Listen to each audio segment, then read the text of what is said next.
Oi,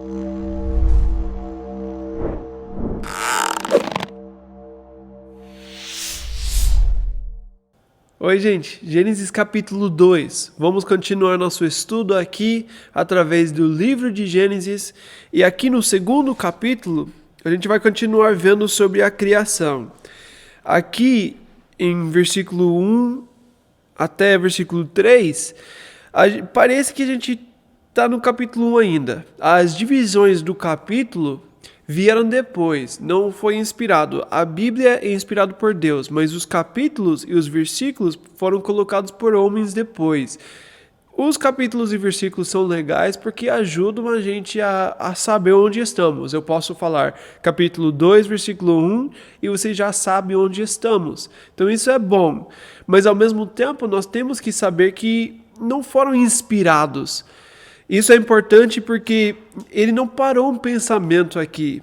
Depois de versículo 3, talvez era melhor ter essa divisão, porque ele vai continuar falando sobre os 7 dias de criação, e isso termina depois de versículo 3 e começa o que parece ser uma outra perspectiva sobre a criação em versículo 4. A gente já vai falar sobre isso. Mas, só para saber, os capítulos e versículos não foram inspirados, foram colocados depois que isso já estava tudo escrito. Capítulo 2, versículo 1, aqui ele fala sobre o último dia da criação. Então ele falou que Deus terminou toda a criação, ele concluiu, tudo que ele estava fazendo. E no versículo 2 ele fala: no 7º dia Deus já havia concluído a obra que realizara, e nesse dia descansou. Abençoou Deus o 7º dia e o santificou, porque nele descansou de toda a obra o que realizara na criação. Eu gosto muito desse versículo, porque aqui Deus está falando que é bom descansar. Nós precisamos de descanso. E eu fico muito feliz com isso. Deus nos abençoou dessa forma para a gente ter um dia separado para poder parar, para poder relaxar, para poder descansar e ficar bem para começar a semana de novo. Isso é de Deus. Até Deus mostrou isso para a gente. A ideia aqui, o que a gente não pode falar sobre esse versículo, é que Deus estava cansado. Não é que Deus estava cansado, ele cansou do seu trabalho, agora ele precisa descansar para ficar bem. Não é isso. Deus é todo-poderoso. Ele fala uma palavra e as coisas vêm à existência. Então, a ideia não é que Deus cansou porque o trabalho era difícil, mas a ideia é que Deus queria mostrar para a gente os ritmos da vida que são importantes para nós. E se Deus descansou do seu trabalho, ele teve um tempo para parar e ele abençoou esse dia ele abençoou a gente para ter esse dia para descansar. Depois, no versículo 15, a gente vai ver sobre o trabalho do homem. E isso aqui antes da queda, a gente vai falar sobre isso. O homem precisa trabalhar. Trabalhar também é importante, mas o descanso também é de Deus. A gente não pode... Quando a gente fala sobre descanso e trabalho, nós temos que ter equilíbrio. Deus criou as coisas para ter um ritmo e a gente precisa viver esses ritmos da vida. A gente tem semanas, meses, anos, e nisso a gente tem os ritmos da vida. E Deus criou a semana de ser 7 dias, são 6 dias de trabalho e depois um dia de descanso. Os dias de trabalho são importantes, nós temos que trabalhar. O trabalho é muito importante, mas o tempo de descanso também é muito importante para nós. Não é saudável a gente não ter o tempo de descanso. Até na lei de Moisés vai existir essa lei de descansar. Então Deus viu a importância para a gente. Nós não podemos ir muito para o lado de trabalhar demais e não ter esse tempo de descanso, e nem para o outro lado de ficar preguiçoso e querer descansar o tempo todo. Isso também não é saudável. Então, nós temos que ver que Deus trabalhou e Deus descansou. E isso também é importante para nós. Depois, em versículo 4, nós vamos ver uma mudança aqui. Lembra que a Bíblia é inspirada por Deus. Capítulo 1, o que acontece em capítulo 1 é antes da existência do homem. Então, de alguma forma, Deus inspirou alguém, Deus mostrou para alguém, talvez foi Moisés, talvez foi Adão. Parece que Adão passou algumas coisas escritas até Moisés, para Moisés, porque Moisés é o autor do livro de Gênesis. Então, muitas coisas foram passadas para ele. Mas capítulo 1 é da perspectiva de Deus. Então, Deus revelou isso ou para o Adão ou para o Moisés para mostrar o que aconteceu na criação. Mas aqui, em versículo 4, ele fala: esta é a história das origens dos céus e da terra no tempo em que foram criados. Então aqui, em versículo 4, parece ser alguém escrevendo essa história. E como está escrito, a gente pode ver que parece ser da perspectiva do Adão.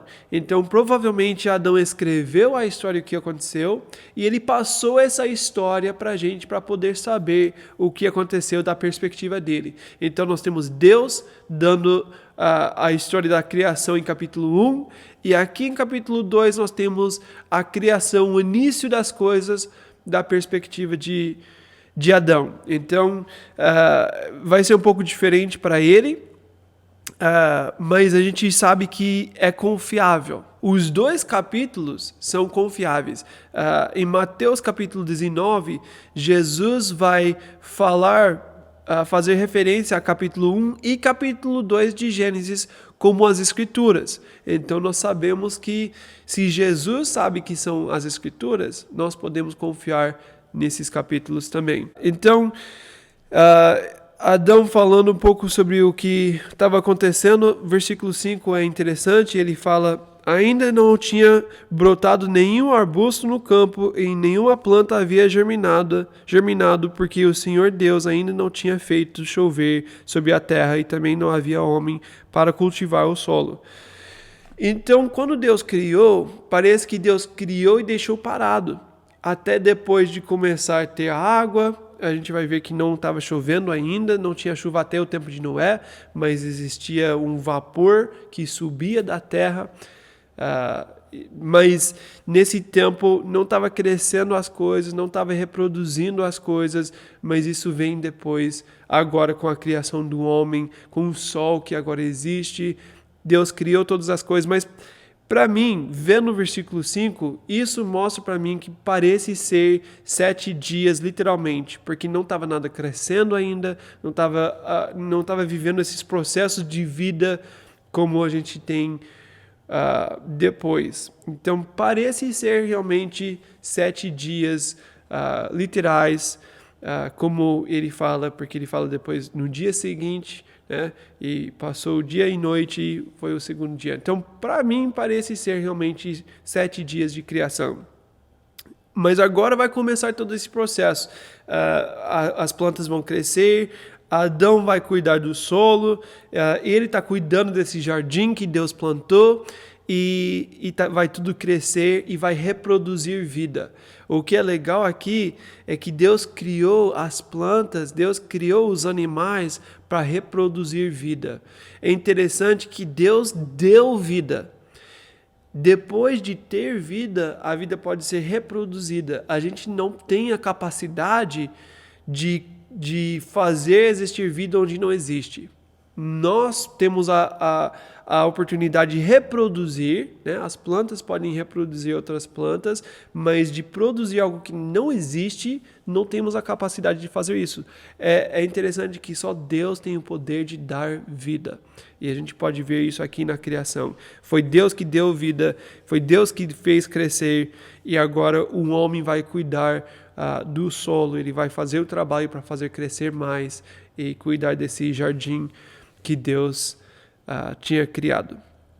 Versículo 7, ele fala: então o Senhor Deus formou o homem do pó da terra e soprou em suas narinas o fôlego de vida, o homem se tornou um ser vivente. Agora nós temos essa diferença. Lembra que a gente viu em capítulo 1 sobre a diferença.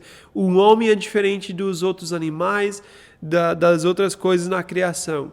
Aqui, de novo, da outra perspectiva, agora de Adão, a gente pode ver a mesma coisa. Foi Deus que soprou no homem para dar vida. E esse sopro, a palavra no hebraico é a mesma palavra de espírito. Então parece que o que está acontecendo aqui em versículo 7 é que Deus soprou seu espírito no homem. Ele deu vida espiritual. Essa vida espiritual não existe nos animais. Os animais têm vida, mas não têm vida espiritual. Quando Deus criou o homem, ele colocou esse desejo de ter contato com Deus, de ser conhecido por Deus, de ter intimidade com Deus. Ele deu vida espiritual. Ele criou o homem já com essa vida espiritual. O que acontece depois com a queda é que essa parte espiritual vai morrer. A gente vai ter o desejo, a gente vai ter um espaço, um vazio dentro de nós com esse desejo de vida espiritual. E hoje nós podemos ter essa vida espiritual em Jesus, por causa do sacrifício de Jesus, nós podemos ter essa vida de volta, mas depois da queda, o homem perdeu essa vida espiritual e morreu espiritualmente, então ficou um vazio. Deus ainda pode encontrar com o homem, mas não tem a mesma intimidade por causa de pecado. Deus não pode ter essa mesma intimidade quando o homem tem pecado. Então Deus criou o homem diferente dos animais. Ele criou um homem com vida espiritual. Ele soprou o seu espírito no homem e fez diferente. Depois, versículo 8, ele fala sobre esse jardim que ele chama de Éden, e foi Deus que plantou o jardim. Eu fico pensando sobre isso. Como era esse jardim? Como era esse lugar que Deus criou? Ele vai falar algumas coisas sobre isso. Em versículo 9, ele fala: criou todo tipo de árvore agradáveis aos olhos e boas para alimento. Eu gosto de ver isso também sobre Deus. Deus é um Deus criativo. Deus criou as coisas de uma forma bonita. Ele criou as coisas com criatividade. Ele criou as coisas querendo abençoar as pessoas. Ele pensou sobre o que é importante para o homem, o que as pessoas querem. E arte é uma coisa que é de Deus. Deus criou tudo bonito. Ele pensou que isso é agradável aos nossos olhos.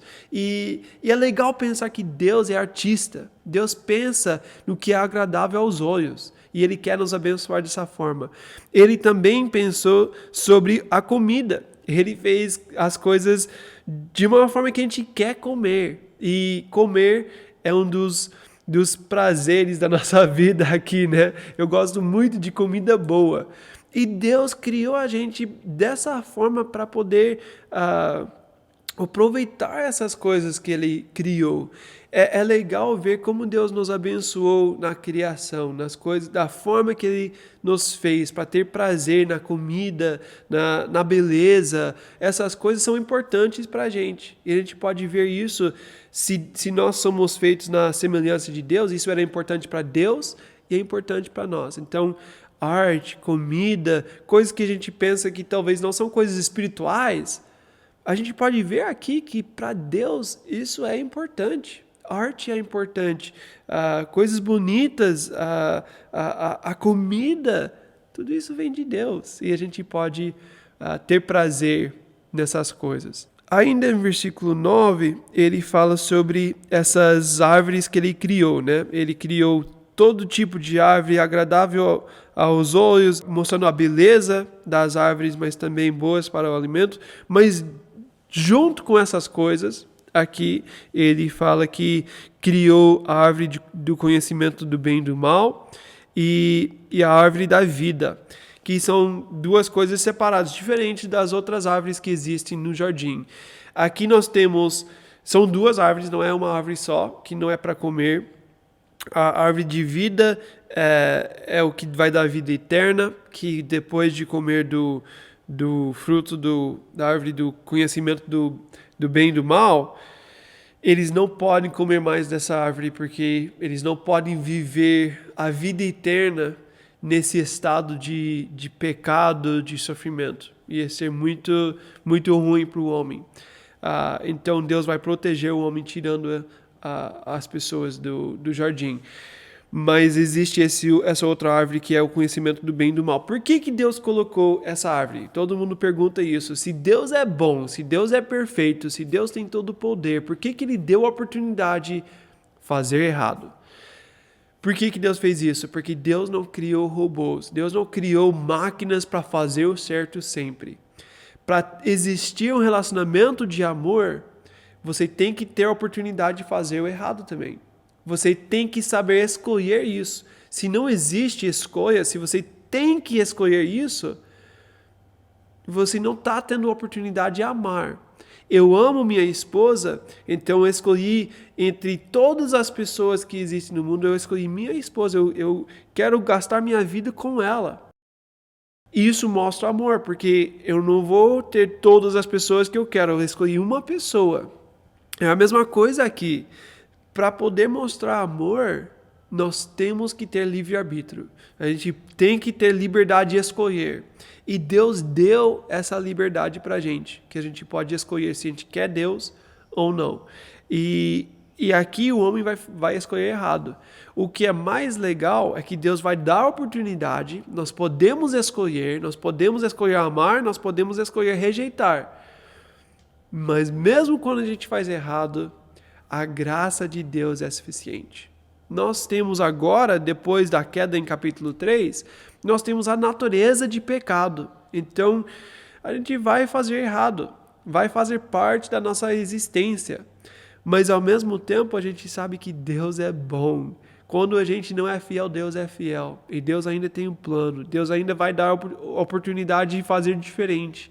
Depois de escolher errado, Ele não vai esquecer, Ele não vai abandonar a gente. E é muito bom saber disso.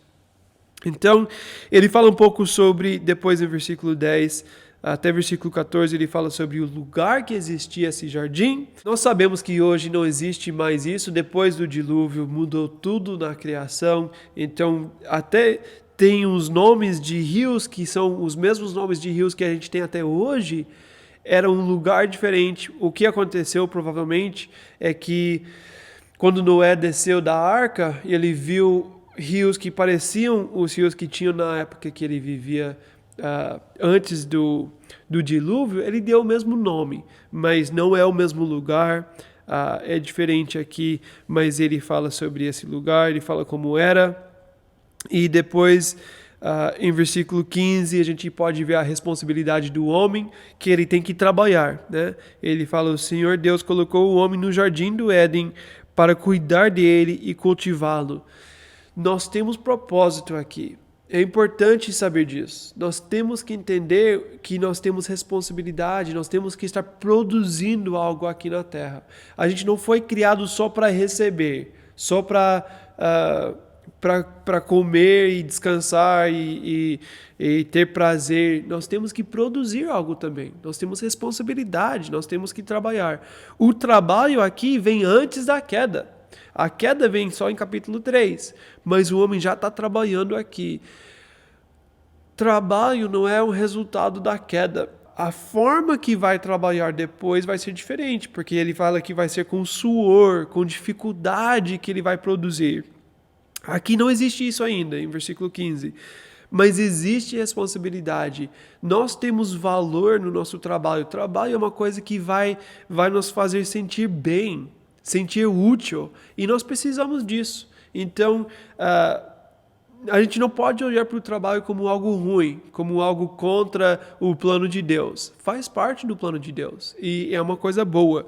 Mas também vai ser difícil como com a queda do homem veio essa dificuldade no trabalho, e isso é um resultado do pecado. Então a gente vai ter que lidar com isso também, mas temos que saber que trabalho é bom e nós precisamos disso.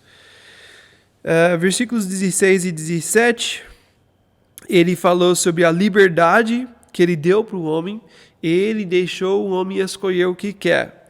Então ele fala: o Senhor Deus ordenou ao homem: coma livremente de qualquer árvore do jardim. Então você tem liberdade, pode comer de tudo, mas não coma da árvore do conhecimento do bem e do mal, porque no dia em que dela comer, certamente você morrerá. Deus teve que dar a oportunidade, não obedecer, mas ele deu o mandamento sobre o que ele quer. Ele não simplesmente deixou o homem lá e falou, agora você tem que descobrir o que é certo e errado. Deus mostrou o que ele espera, Deus deu o mandamento, isso é certo, isso é errado, isso você pode, isso você não pode. Deus deixou isso claro para o homem. Depois, no capítulo 3, a gente não sabe como isso chegou para Eva. A Eva que vai comer primeiro, né?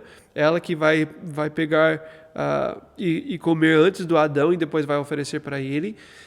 Adão recebeu o mandamento e depois ele teve a responsabilidade de compartilhar esse mandamento para ela. A gente não sabe como foi essa conversa, se ele explicou bem, se ela não entendeu, a gente não sabe disso, mas ela vai ter responsabilidade, ela vai ter consequência porque ela não fez o certo também, mas talvez Adão tenha mais responsabilidade porque ele tinha que ensinar, ele tinha que mostrar. Então Deus falou para o Adão o que ele espera de Adão e ele precisa obedecer o mandamento de Deus. E ele não fez isso. Mas Deus deu liberdade. Existe essa árvore, mas eu não vou te proteger disso. Você tem que decidir se você quer ou não quer obedecer o mandamento de Deus. Depois, em versículo 18, ele fala que não era bom o homem ficar sozinho. Ele precisa de ajuda, ele precisa de outra pessoa, ele precisa compartilhar a vida. Nós fomos feitos para ter relacionamento. E isso é bom para nós. Ele viu algo que falta no homem. Em versículo 19, ele vai falar sobre os animais, que Adão deu nome para cada animal. Mas depois de passar todos os animais, eu fico pensando, será que ele ficou sentado, olhando todo o animal passar, e ele deu nome, pensou, isso aqui é elefante, parece ser um elefante, então eu vou chamar de elefante. Ele deu nome para cada coisa, mas será que ele viu tudo e tinha um parceiro, tinha outro animal parecido para ser junto, para fazer parte com ele? Será que ele viu isso e pensou, cadê essa outra pessoa para mim? Por que eu estou aqui sozinho? E ele viu que ele precisa de outra pessoa. É algo que Deus colocou em nós. Nós precisamos de relacionamento. A gente não pode viver essa vida sem relacionamentos. Nós fomos criados para precisar disso. Ao mesmo tempo, a gente não pode falar que é errado não casar, não ter relacionamento, porque em 1 Coríntios capítulo 7, quando Paulo nos ensina sobre casamento, ele está falando para o cristão que é bom ele não casar também. Na verdade, Paulo vai falar, ele fala, eu queria que todos fossem como eu, que ele não estava casado. Mas ele fala para que eles podem focar mais na obra de Deus. Então, para quem não vai casar, é para poder ser mais focado na obra de Deus. Mas se você casa, você pode casar para a glória de Deus. Deus nos criou com esse desejo e isso é bom. Quem nasceu com o dom de ficar solteiro, não é errado. Também é bom e pode ser usado para a glória de Deus. Mas você tem que saber que é um dom que Deus te deu, porque não é para todos. Então, sendo casado, sendo solteiro, você pode viver para a glória de Deus. Não existe uma regra, não existe uma lei que você tem que fazer uma coisa ou outra. É errado, na verdade, fazer uma lei de qualquer um dos dois lados, né? Que você tem que casar ou não pode casar, porque a gente pode ver os dois sendo abençoados aqui na Bíblia. Ele fala sobre casamento, o primeiro casamento aqui, de versículo 21 até o final, ele fala que ele tirou do homem, a costela do homem, e ele fez a mulher, então faz parte com ele, era parte com ele, e depois ele fala, versículo 22, com a costela que havia tirado do homem, o Senhor Deus fez uma mulher e levou até ele. Disse então o homem, esta sim é osso dos meus ossos e carne da minha carne, ela será chamada mulher, porque do homem foi tirada. Por essa razão, o homem deixará pai e mãe, e se unirá à sua mulher, e eles se tornarão uma só carne. O homem e sua mulher viviam nus e não sentiam vergonha. Então aqui, nesse primeiro casamento, Deus criou a mulher. Quando Adão viu, parece que ele ficou empolgado. Agora, finalmente, alguém parecido com ele, alguém para ele compartilhar a vida. E ele tá empolgado de ver essa mulher no que Deus colocou na frente dele aqui em versículo 23. Mas versículo 24 é um versículo que Jesus vai falar em Mateus 19 e Paulo também vai falar em Efésios 5, quando eles falam sobre casamento. Quando a gente pensa sobre casamento, isso aqui, a criação, foi o primeiro casal, o primeiro casamento que existe na Bíblia. Isso foi repetido no Novo Testamento. Jesus falou e Paulo falou que é isso que Deus aceita como um casamento. Então, um homem, uma mulher, esse é o casamento que Deus aceita, que é abençoado por Deus. Então, essa para a gente fica como padrão para sempre. E a gente pode ver isso repetido no Novo Testamento para ter certeza que é isso que Deus aceita. Nós sabemos que na história da Bíblia não vai ser sempre respeitado isso. Até homens de Deus vão fazer errado nisso, mas isso não significa que é aceitável fazer errado. Homens de Deus vão fazer muitas coisas erradas, mas não é o padrão de Deus. A forma que Deus criou o casamento para ser é um homem e uma mulher, e nós temos que aceitar o que Deus mandou. Então, foi assim que ele falou, e ele fala que eles vão deixar os pais, que é importante no casamento, deixar os pais, não continuar com os pais, e depois os dois, essas duas pessoas sendo uma só carne. Isso também é importante. Isso existe na parte física, né? Que os dois vão ser uma só carne fisicamente, né? Isso é para reproduzir, para ter filhos. Tem essa parte física, mas também tem a parte espiritual, tem a parte emocional de uma pessoa tentar pensar como outra pessoa. Não é fácil isso. Não é fácil a gente parar de pensar só nos nossos desejos, nos meus problemas, nos meus desejos, no que eu quero. No casamento, eu preciso parar de pensar como um egoísta, só no que eu quero, e eu preciso pensar no próximo. Então, o casamento é algo que Deus usa nas nossas vidas para a gente parar de ser egoísta, para a gente começar a pensar no próximo. E aqui ele fala, um casamento bom vai ser um casamento que os dois pensam com a mesma mente, eles sentem as mesmas emoções. Isso tem que ter comunicação, isso tem que ter trabalho para fazer isso, mas é o plano de Deus para o casamento. Então, esse é o primeiro casamento, o casamento que Deus abençoou, mas mesmo sendo abençoado, vai ter problemas porque são pessoas. A gente vai ver isso em capítulo 3, mas por enquanto vamos ficar nessa parte boa da história, na criação aqui, vendo da perspectiva de Adão. Esse termina o nosso estudo de Gênesis 2, e depois a gente volta a ver sobre a queda. Amém? Deus abençoe.